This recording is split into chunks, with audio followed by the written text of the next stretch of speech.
আজ গিয়েছিলাম একটা বিয়ে বাড়িতে, আর কার বিয়েতে গেলাম, বিয়ে বাড়িতে গিয়ে কি কি হলো পুরো ভিডিওটা প্রথম থেকে শুরু করা যাক। বিকাল হতে আমরা সব বন্ধু আর বান্ধবী মিলে চলে গেলাম গিফট নিয়ে আসার জন্য। আর রাস্তা দিয়ে যেতে যেতে আমার এক দাদার সাথে দেখা হয়ে গেল, তাই দাদাটার গাড়িতে করে আমরা চলে এলাম এয়ারপোর্ট মোড়। আমাদের কোনো জায়গায় যদি ইনভাইট থাকে তাহলে আমরা এয়ারপোর্ট মোড় থেকে গিফট নিয়ে আসি। আমরা ভেবে রেখেছিলাম আগের দিন গিফটটা কিনে নিয়ে আসবো, কারণ আমরা যদি বিকেলে যাই আমাদের সেই রাত হবেই আসতে। আমরা আগের দিন গিফট নিয়ে আসতে পারিনি, কারণ সেদিন ছিল ভোর আর সেদিন সব দোকানই প্রায় বন্ধ থাকে, তাই আর যাইনি। যেদিন বিয়ে সেদিনই গিয়েছিলাম গিফট নিয়ে আসার জন্য। আমরা যদি কোনো জায়গায় যাই দেরি হবে না, এটা কখনো হতেই পারে না। আমাদের বাড়ি আসতে প্রায় 8টা বেজে গেছে, তাই আমরা ভেবে রেখেছিলাম আগের দিনই গিফটটা নিয়ে আসবো, কারণ আমাদের এমন সবসময় হতে থাকে। তারপর আমি তাড়াতাড়ি করে রেডি হতে বসে গেলাম, কারণ মেয়েদের অনেকই বেশি টাইম লাগে রেডি হতে। তবে আমি যদি কোনো জায়গায় শাড়ি পরে যাই তাহলে আমি 1 ঘন্টা আগে শাড়িটা পরতে শুরু করে দিই। আমি যদি শাড়ি পরি আর আমার মনের মতো যদি না হয় তাহলে সেই শাড়ি পরতে ভালো লাগে না, তাই আমি যেখানে শাড়ি পরে যাই না কেন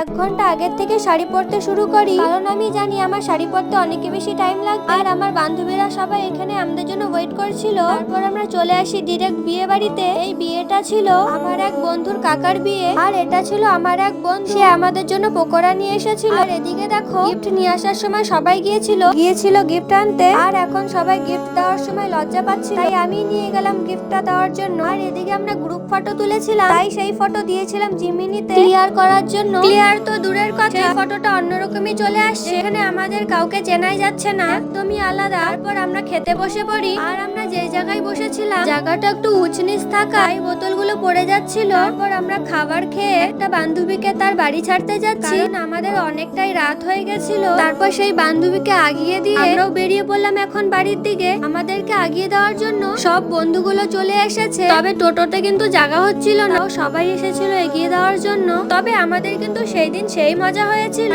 সবাইকে টাটা করে আমি চলে গেলাম বাড়ির দিকে। ভিডিওটা আমি এখানেই শেষ করলাম, দেখা হচ্ছে অন্য কোনো ভিডিওর সাথে।